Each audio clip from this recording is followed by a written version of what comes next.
Good morning students. तो last video में हमने पढ़ा था कि जो स्पीड होती है क्या होती है, कितने टाइप्स की होती है। तो उसके दो टाइप्स का हमने डिस्कस किया था। पहले हमने यूनिफॉर्म स्पीड और दूसरी जो थी वो नॉन यूनिफॉर्म स्पीड के बारे में हम पढ़ चुके हैं। आज हम पढ़ने वाले हैं तीसरी टाइप की जो स्पीड होती है एवरेज स्पीड। फॉर्मूला और डेफिनेशन मैंने लिखी है।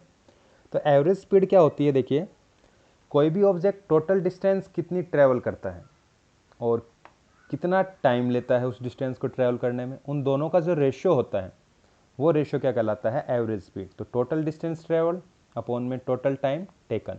जैसे ये एग्जांपल है, इस एग्जांपल में एक ऑब्जेक्ट ए पॉइंट से बी पॉइंट तक जाता है, तो ए से बी तक उसने टोटल डिस्टेंस कितनी चली। तो टोटल डिस्टेंस कितनी हो गई यहाँ पर कैलकुलेट करें इसमें हम, तो 5 + 5 + 5 + 5 एंड +5, है ना। 5 मीटर ये हो गई, 5 मीटर ये, 5 मीटर ये, 5 मीटर ये और 5 मीटर ये। तो टोटल डिस्टेंस कितनी हो जाएगी, ऐड करेंगे टोटल डिस्टेंस को और डिवाइड करेंगे इसको हम किससे, टोटल टाइम कितना उसने लिया। तो पहले 5 मीटर चलने में उसने टाइम लिया 2 सेकेंड प्लस में, फिर वो 5 मीटर चलता है 3 सेकेंड प्लस में, फिर वो 5 मीटर चलता है 1 सेकेंड प्लस, फिर वो 5 मीटर चलता है 5 सेकेंड में प्लस, फिर वो 5 मीटर चलता है 10 सेकेंड में। तो टोटल जो डिस्टेंस हो गई वो तो हो गई कितनी, 25। और टोटल टाइम कितना हो गया, तो 2 और 3 5 और 1 6 और 5 11 और 10 21। तो 25 अपॉन में 21। तो हमारे पास हमने क्या किया, एवरेज स्पीड निकालने के लिए टोटल डिस्टेंस कितनी चली उसको हमने डिवाइड किया, टोटल जो टाइम था उसने लिया ए से बी तक जाने में। तो ये हमारे पास 25/21। तो इसका जो डिवीज़न आएगा वो आएगा 1.19 मीटर पर सेकंड। एक सेकंड में कितना चलेगा वो एवरेज, 1.19 मीटर पर सेकंड। ठीक है। तो ये है एवरेज स्पीड निकालने का फॉर्मूला कि टोटल डिस्टेंस अपॉन में टोटल टाइम। क्लियर। तो इस तरीके से हम निकालते हैं एवरेज स्पीड। और इसके बाद में जो लास्ट स्पीड बच गई, फोर्थ जो स्पीड है, लास्ट जो स्पीड है फोर्थ टाइप की जो speed, that is instantaneous speed. Instantaneous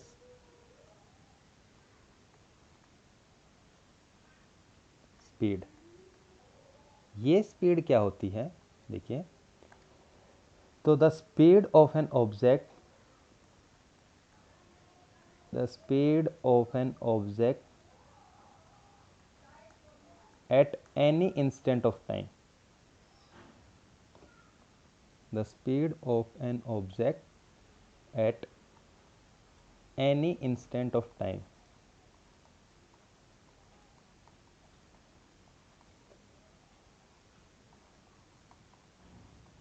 during its journey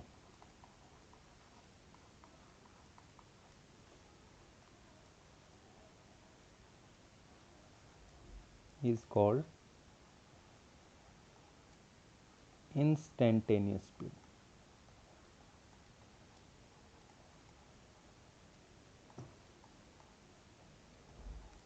ठीक है। क्या मतलब इसका, देखो कि जैसे मान लो कोई भी पर्सन है, बाइक चला रहा है, ठीक है, बाइक से एक जगह से दूसरी जगह वो जा रहा है। तो रास्ते में बाइक चलाते हुए उस पर्सन की मान लो नज़र जो है वो उस बाइक में लगे स्पीडोमीटर पे पड़ती है। ठीक है, जिसमें स्पीड मेज़र की जाती है, एक सुई होती है जिसका हम स्पीडोमीटर बोलते हैं। तो स्पीडोमीटर की सुई के ऊपर उसकी नज़र जाती है, तो उस दौरान वो सुई जिस स्पीड पर होगी, जैसे मान लो बाइक चला रहा है, उसकी स्पीड, उसने देखा स्पीडोमीटर में सुई की तरफ और सुई थी मान लो 30 किलोमीटर पर आवर पे, तो उसकी जो स्पीड है इंस्टेंटेनियस स्पीड, कि उस समय पर, जिस समय पर वो देख रहा है सुई को, उस समय पर उसकी जो स्पीड है बाइक की वो कितनी है, तो वो जो स्पीड होती है वो स्पीड इंस्टेंटेनियस स्पीड होती है। कि एट दैट टाइम, उसी समय, तुरंत जर्नी के टाइम पे उसकी नज़र जो है स्पीडोमीटर पे पड़ी, तो उस दौरान जो स्पीड है उस गाड़ी की या बाइक की, वो स्पीड क्या होगी, इंस्टेंटेनियस स्पीड। तो जो स्पीडोमीटर होता है, नोट करके लिखेंगे हम, जो स्पीडोमीटर होता है, स्पीडोमीटर जो स्पीड मेजर करता है of a vehicle, measure instantaneous speed.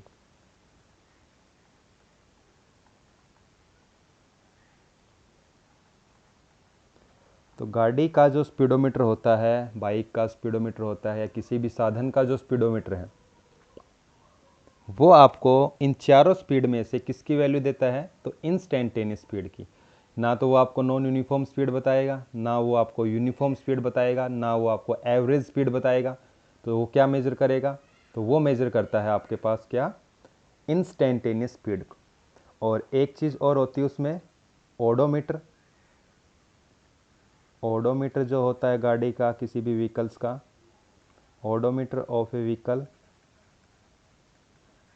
Measured distance.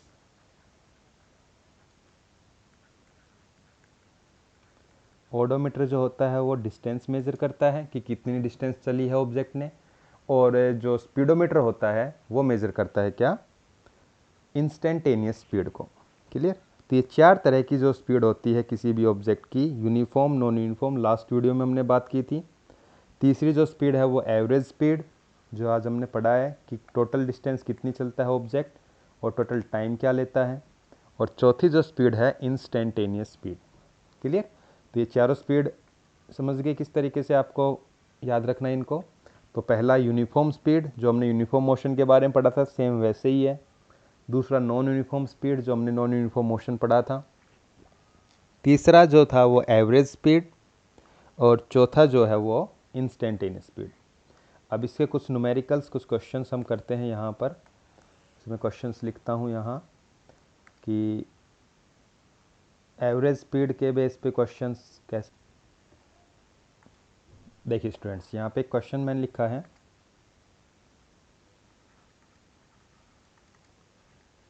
कि एक ऑब्जेक्ट है, एक कार है, वो ट्रैवल करती है पहले 60 किलोमीटर 2 घंटे में ना, और नेक्स्ट 60 किलोमीटर 3 घंटे में। तो बताइए कि उसकी जो एवरेज स्पीड है वो कितनी आएगी। ठीक है, तो क्वेश्चन को रीड कर लिया, अब इसको सॉल्व करते हैं। देखिए, मान लिया हमने 2 पॉइंट्स हमारे पास है, ए और बी।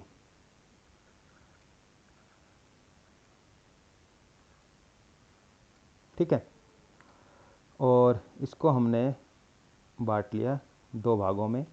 ये है मान लिया 60 किलोमीटर, और ये है मान लिया 60 किलोमीटर।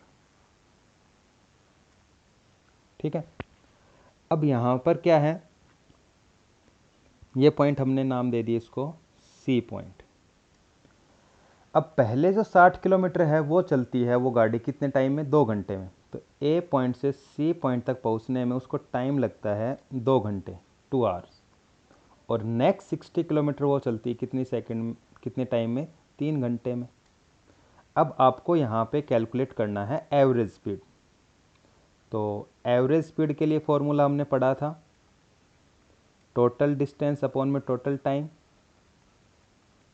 तो टोटल डिस्टेंस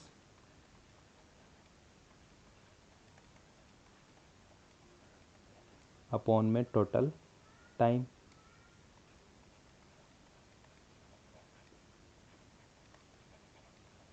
ठीक है, तो यहाँ पर टोटल डिस्टेंस देखिए कितनी चली उसने, ए से सी तक चली 60 किलोमीटर। तो 60 किलोमीटर प्लस में सी से चली उसने बी तक कितनी, 60 किलोमीटर।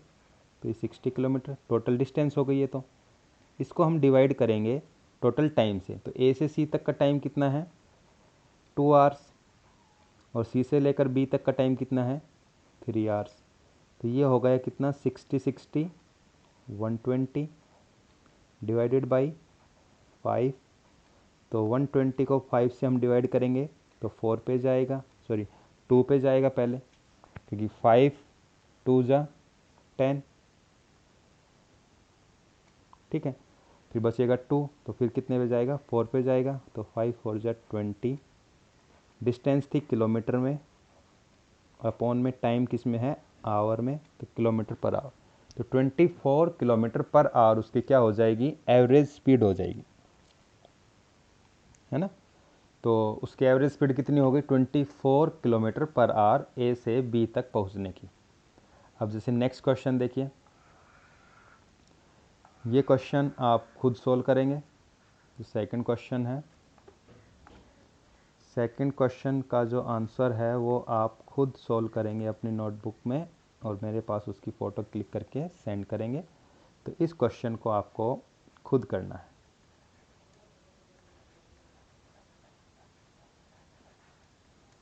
ठीक है, एक ऑब्जेक्ट है 20 मीटर चलता है 3 सेकंड में, फिर अगली 20 मीटर चलता है 2 सेकंड में, बताइए उसकी एवरेज स्पीड क्या होगी।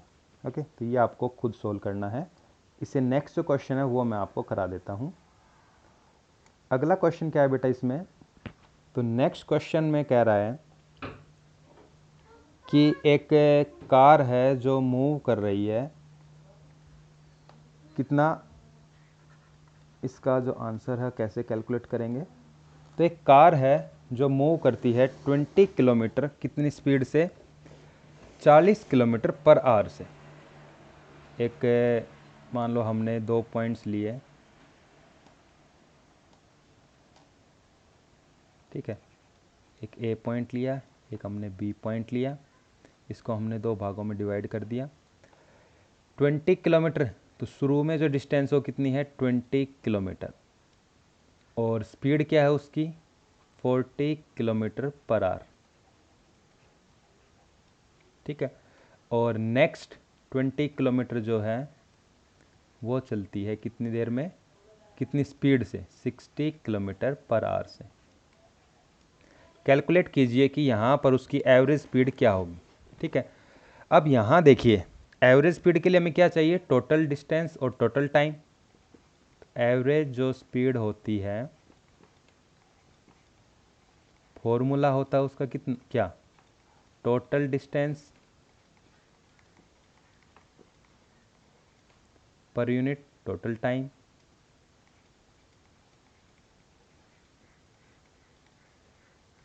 है ना। लेकिन आप इस क्वेश्चन में ध्यान से देखिए क्या हमारे पास दे रखा है। उसने डिस्टेंस दे दी है, पहले 20 किलोमीटर फिर अगली 20 किलोमीटर, इस पॉइंट का नाम हमने दे दिया सी। लेकिन इसने टाइम नहीं दे रखा, ए से सी तक कितना टाइम लेगा ये नहीं दे रखा है। इसने क्या दे रखी है, ए से सी तक की स्पीड दे रखी है, और हमें चाहिए फॉर्मूले में क्या, टाइम। तो हमने मान लिया कि ए से सी तक उसका जाने का जो टाइम है वो t1 ले लिया, और सी से लेकर बी तक का टाइम ले लिया हमने t2। पहले हम टाइम निकालेंगे और फिर हम निकालेंगे क्या, एवरेज स्पीड। तो टाइम कैसे निकालेंगे, तो टाइम, स्पीड का फॉर्मूला हमने पढ़ा था क्या, स्पीड जो होती है दैट इज डिस्टेंस अपॉन में टाइम।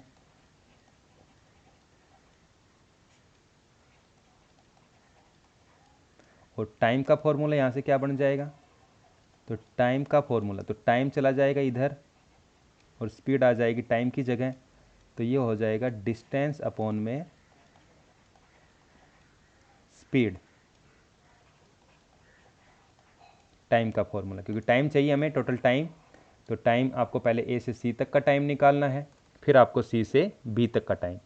तो ए से सी तक का टाइम हमने लिखा है किससे, t1 से।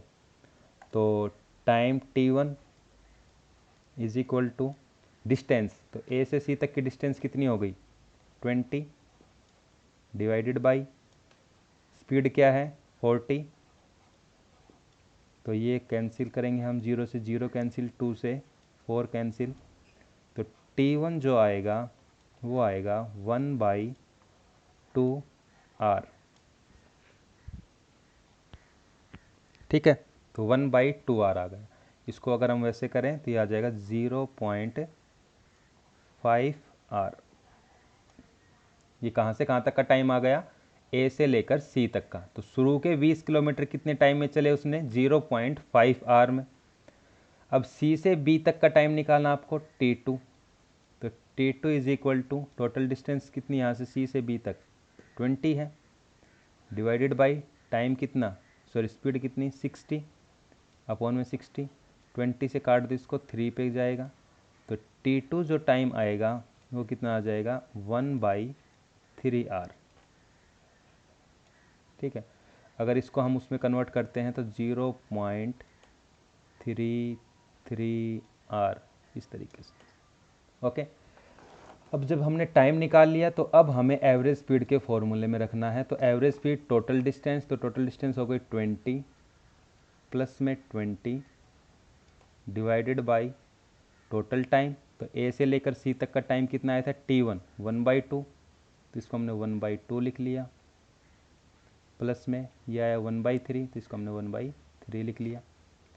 तो ये हो गया 20 कितना हो गया 40 डिवाइडेड बाई, नीचे एलसीएम लेंगे तो एलसीएम कितना आ जाएगा 6 एलसीएम आएगा, डिवाइडेड बाई 2 से डिवाइड करेंगे 2 3 जा 6 प्लस में 3 2 जा 6, तो ये जो 6 है 6 कहाँ चला जाएगा, तो 6 चला जाएगा ऊपर मल्टीप्लाई में 40 के साथ, अपॉन में 3 + 2 कितना हो जाएगा 5, तो 5 से इसको कट करेंगे, 5 8 जा 40 और 8 की और 6 की मल्टीप्लाई करेंगे तो 48 किलोमीटर पर आवर जो आएगी वो क्या आ जाएगी एवरेज स्पीड। ठीक है, तो एवरेज स्पीड उस कार की जो है कितनी आ जाएगी 48 मीटर पर सेकंड पर आवर। ठीक है, तो इस तरीके से हम इस क्वेश्चन को सोल्व करेंगे। इस तरीके के और बहुत सारे क्वेश्चंस हैं जिनकी आप प्रैक्टिस करोगे तो इसमें आपको एवरेज स्पीड के जो क्वेश्चंस है वो ये इस तरीके से सोल्व करना है। क्लियर, हम और क्वेश्चंस की प्रैक्टिस मैं आपके पास भेजता हूँ तो उनकी प्रैक्टिस आपको करनी है। ठीक है, जो क्वेश्चन नहीं हो वो मुझे बताना है, तो इसमें आपको इतना करना है। नेक्स्ट वीडियो में हम पढ़ेंगे वेलोसिटी के बारे में, वेलोसिटी क्या होती है, उसके कितने टाइप्स होते हैं, फिर आएगा आपका एक्सेलरेशन। तो इस तरीके से हम एक एक टॉपिक जो है उसको कवर करते जाएंगे और उनके साथ साथ उसके क्वेश्चंस जो है उनकी प्रैक्टिस करते जाएंगे। क्लियर बेटा, तो ये आपको फेयर नोटबुक में नोट करना है।